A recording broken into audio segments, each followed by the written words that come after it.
16 जून 2023 वो डेट जिसने प्रभास को पैन इंडिया हीरो से पैन इंडिया विलन बना दिया था। आदि पुरुष और ओमराव दोनों को आज तक पब्लिक माफ नहीं कर पाई है और आज फिर से 16 जून आया है, साथ में प्रभास का एक और बड़ा कमबैक लाया है। द राजा साहब नाम तो नहीं सुना होगा। ऑनेस्टली बुरा लगे या सच लगे, बट प्रभास की रिसेंट मूवी से कंपेयर करोगे तो इस नई फिल्म का हाइप काफी कम रहेगा। पैन इंडिया में फैंस तो हमेशा पागल रहते हैं, लेकिन ये लो हाइप सबसे बड़ी वीकनेस, सबसे बड़ी ताकत में बदल जाएगी अगर राजा साहब की अचानक सरप्राइज एंट्री हो जाए और फिल्म का कंटेंट सॉलिड निकल जाए। 2 मिनट 30 सेकंड का अच्छा खासा लंबा टीजर आया है जिसमें प्रभास को मास एक्शन इस सब से हटके एक नए डिफरेंट हॉरर कॉमेडी अवतार में दिखाया है। रिव्यू से पहले एक बात की तारीफ जरूर करना चाहूंगी। एक तरफ लोग प्रभास का नाम इस्तेमाल करके अपनी फिल्म बेच रहे हैं जिसमें उनका छोटा सा रोल है, तो दूसरी तरफ फिल्म के कंटेंट को बेचने की कोशिश की जा रही है। प्रभास के नाम का शॉर्टकट नहीं लिया, उल्टा फिल्म के नाम को लोगों तक पहुंचाने का ट्राई किया। हाँ, तो टीजर में 3 चीजें बहुत मस्त लगी मुझे और 3 चीजें खराब लगी हैं, उसकी शिकायत करनी पड़ेगी, लेकिन शुरुआत पहले अच्छी बातों से करेंगे। प्रभास को इतना फ्रेश नहीं देखा था काफी टाइम से। हमेशा उनकी पिछली मूवीज देखकर ऐसा लगता था वो कुछ अलग बनने का ट्राई कर रहे हैं जो हो नहीं पा रहा है। बट राजा साहब में प्रभास एज प्रभास दिख रहे हैं, एकदम फुल ऑफ एनर्जी, बिना कुछ भी ट्राई किए खुद को एकदम ओरिजिनल तरीके से लोगों को प्रेजेंट कर रहे हैं। पैन इंडिया में 99% लोग प्रभास के फैंस बाहुबली के बाद से ही बने हैं, इसीलिए उनका ये दूसरा साइड जिसमें कॉमेडी रोमांस ये सब शामिल है वो किसी ने देखा ही नहीं है। इसीलिए राजा साहब प्रभास के लिए करियर चेंजर फिल्म हो सकती है, जब ऑडियंस के साथ साथ फिल्म बनाने वालों को भी आइडिया लगेगा कि प्रभास का इस्तेमाल सिर्फ एक्शन में नहीं ऐसे भी किया जा सकता है। अब एक खराब बात यह है कि टीजर में प्रभास के अलावा कुछ ऐसा नहीं दिखा जिसके लिए तेलुगु स्टेट्स को छोड़कर बाकी नॉर्थ साइड में ऑडियंस को एक्साइटमेंट फील हो सके।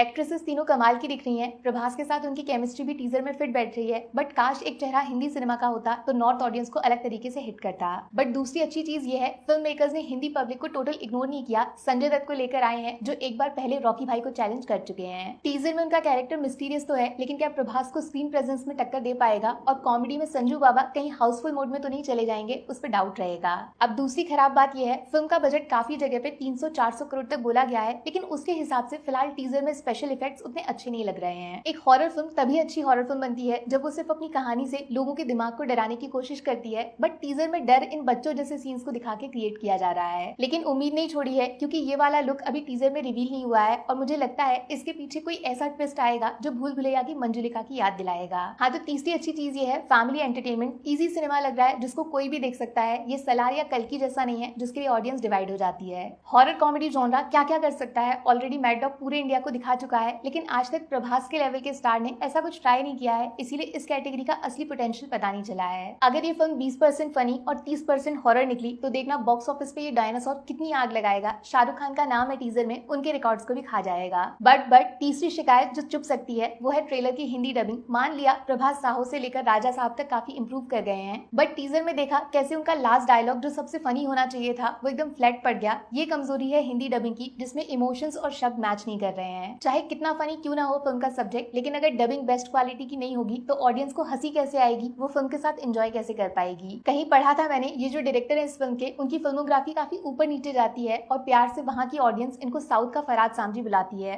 प्लीज इस बात को सच मत कर देना। ऑनेस्ट ओपिनियन, राजा साहब का तेलुगु बॉक्स ऑफिस रिकॉर्ड्स बनाएगा गारंटीड, लेकिन पैन इंडिया का रिजल्ट क्या होगा वो फिल्म के बाकी सॉन्ग्स, ट्रेलर और कंटेंट पे डिपेंड करेगा। बट हाँ, वो लोग जो बोलते हैं प्रभास को एक्टिंग नहीं आती, सिर्फ एक तरीके का सिनेमा कर सकता है, जरा कुर्सी की पेटी बांध लीजिए, राजा साहब का तूफान आपको बर्बाद करने वाला है। पब्लिक टाइम कैसा लगा टीजर? प्रभास इज बैक या फिर only in south? Pan India नहीं चलेगा? 16 जून 2025 इज ग्रेटर देन 16 जून 2023 या फिर उल्टा? जो भी दिल में हो कमेंट कर दो। बाकी वीडियो में कुछ पसंद आया हो या फिर कुछ शिकायत करनी हो तो मैं आपको इंस्टाग्राम पे भी मिल जाऊंगी, वरना थोड़ा सा इंतजार करिए, मिलूंगी आपसे अगले वीडियो में। Take care, bye bye.